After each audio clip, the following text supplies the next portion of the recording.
প্রিয় দর্শক, এই পাশের ভিউটা একটু দেখুন আপনারা। এই পাশের রাস্তাঘাট এত সুন্দর, আর চারিদিকে যা গাছ দেখতে পাচ্ছেন আপনারা সব কিন্তু এগুলা সেগুন গাছ। এই যে চারিদিকের ভিউটা দেখুন আপনারা, এগুলা কিন্তু সব সেগুন গাছ। এই পার্কে আমরা আসার পরে এখানে দেখলাম বন্য কর্তৃপক্ষ এখানে কিন্তু তারা গাছের নেম প্লেট দিয়ে রাখছে। এখানে যেগুলা গাছ দেখতে পাচ্ছেন বিশাল বড় বড়, সব কিন্তু এগুলা সেগুন গাছ। এই যে আমি আপনাদেরকে দেখাইতেছি,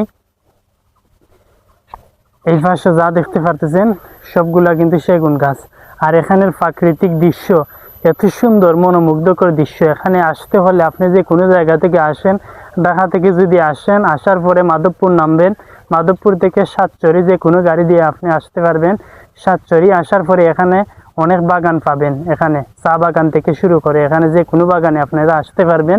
আর আপনি যদি হবিগঞ্জের কোনো জায়গা থেকে আসেন, নবীগঞ্জ বা হবিগঞ্জ থেকে যদি আপনি আসেন, এখান থেকে সোজা আসতে পারবেন শাইস্তাগঞ্জ হয়ে। আপনি শাইস্তাগঞ্জ প্রথম আসবেন, তারপরে আসবেন আপনি সোনারুঘাট, এরপরে দিয়ে আসবেন সাতচরি।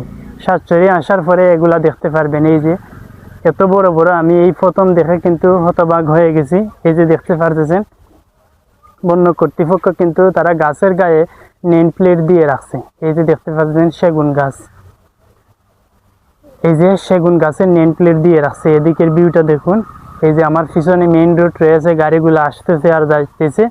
প্রাকৃতিক ভিউ, আপনি যদি সিলেটে না আসেন কখনো কিন্তু আপনি এই প্রাকৃতিক ফিলটা পাবেন না।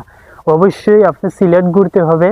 আপনি হবিগঞ্জ জেলাতে আসেন একবার, সোনারুঘাট এগুলাতে ঘুরেন, তাহলে কিন্তু একটা ফিল পাবেন। এত সুন্দর সবুজ প্রকৃতি, আপনারা যারা টাউনে থাকেন এই ফিলটা কিন্তু কখনোই পাবেন না। এই যে দেখতে পারতেছেন সারি সারি গাছগুলা রয়েছে।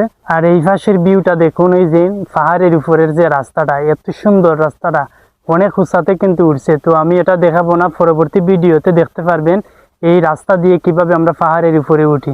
এখানে কিন্তু অনেক সময় মহিলারা উঠতে পারে না, এখানে খুবই রিস্কি। রাস্তাটা কিন্তু বৃষ্টি হলে পিচ্ছিল হয়ে থাকে, অনেক সময় এখানে অ্যাক্সিডেন্ট ঘটে। এই যে দেখতে পারতেছেন এত বড় বড় সব কিন্তু সেগুন গাছ। এগুলা কিন্তু বন্য কর্তৃপক্ষ তারা কিন্তু সংরক্ষণ করে রাখছে।